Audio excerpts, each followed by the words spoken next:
Hey everyone, welcome back. In this video, I'm going to show you how to fix a leaking single-handle bathtub faucet. As you can see, this one is leaking pretty badly. There's actual running water. So let's jump right in and fix it. Step 1. Shut off the water. The first and most important step is to turn off the water supply to the faucet. You don't want to start working until the water is completely shut off. Once the water is off, cover the drain with a cloth or rag.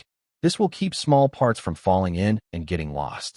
There might still be a little water in the pipe, so go ahead and let that drain out before continuing. Step 2. Remove the handle. Now let's remove the handle. Inside the handle, there's a small set screw that holds it in place. You'll need an Allen key, also called a hex key, to remove it. Insert the key into the screw and turn it counterclockwise to loosen it. Once that's loose, you can pull the handle straight off. Step 3. Remove the retaining nut and sleeve.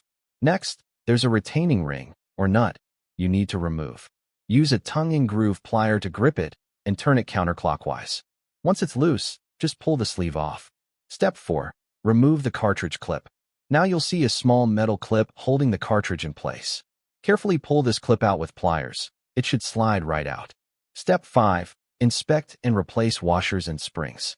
Inside the faucet body, you'll find 2 rubber washers and springs. These are likely the cause of the leak. Use a flathead screwdriver to gently pry them out. Be careful not to scratch the inside of the valve body. As you can see here, these washers are worn out and damaged. That's what's letting water through when it shouldn't. So we're going to replace both the washers and the springs. Step 6. Install new washers and springs. Take your new parts. Most hardware stores sell washer and spring kits like this, and insert the spring first, then the washer on top. Tip: the narrow end of the spring should go in first, pointing into the valve body.